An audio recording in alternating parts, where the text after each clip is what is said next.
This residency's been made possible thanks to a Nottingham Research Fellowship, which I was awarded, which allows me to work with artists using new digital innovations and experimenting with technologies for the first time, and then to also look at how the new digital products and experiences they make, how audiences feel about those.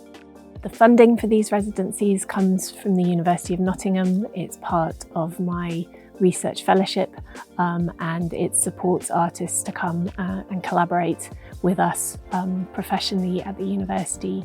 So we used a volumetric capture and a motion capture to see and explore if there is any differences and how they look like, or what are the possibilities to make the show in the future. So that's taking a 360-degree recording of the tight wire performances, and that then can be placed into virtual reality, put into a virtual environment, which allows the audience to view it in a very different way than you would in a live performance venue. And it's very intriguing to see the outcome and also understand the possibilities, what there is out there. What's also really exciting is that this residency is the first international collaboration we've done here at our new virtual and immersive production studio.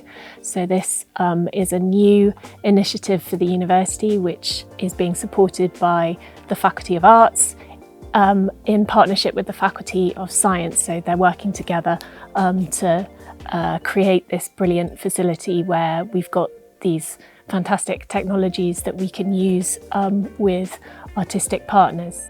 The whole research behind the digital technologies to put a live performers to the viewers to explore is to find out if we can make that kind of a product out of this live performance, which is 60 minutes long.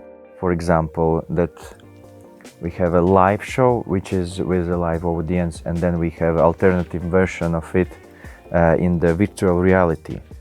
It's amazing facility for us, as the studio is big enough for us to bring the circus equipment in, and also allows us to use the tight wire, which is the main discipline in the live performance. It's quite an unusual use case for this technology, especially the volumetric capture. Usually you're focused on a single individual, usually quite static. So we're really pushing the edges of like how this tech can be used, because we're capturing a much bigger volume, and it's also off the floor. One of the first thing you do when you're setting up the volumetric capture is capture a floor sample, and because we're off the floor, we have to basically fake that. There's a lot of learning and some quite nice outcomes. The majority of our work has been capturing the performances with depth kit, which is a volumetric capture. It's basically 3D video. You have multiple cameras around the performers. They're calibrated together so that they're in sync, and they basically paint a 3D picture. Then we can take that and put it into a game engine such as Unity. We've been trying that out in VR, so like creating these recreating the performances at different various scales, so like from dead small to like giant room size performances.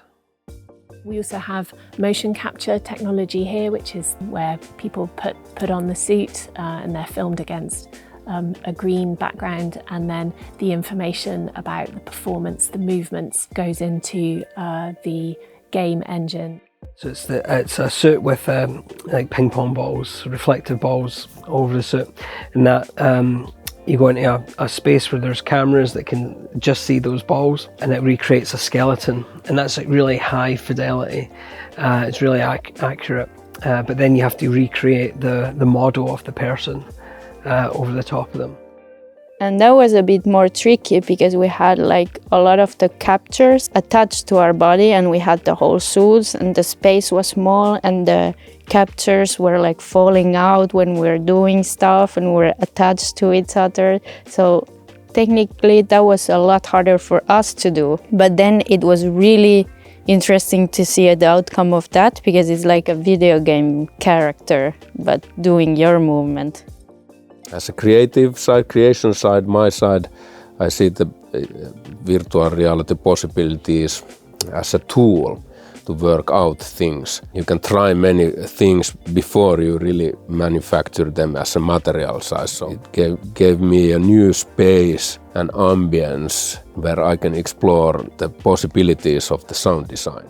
It can enrich audience not only from different countries, but also people with different interests. People who are more interested in virtual reality technologies, they can meet the contemporary circus, contemporary art in general, and the music what we are creating.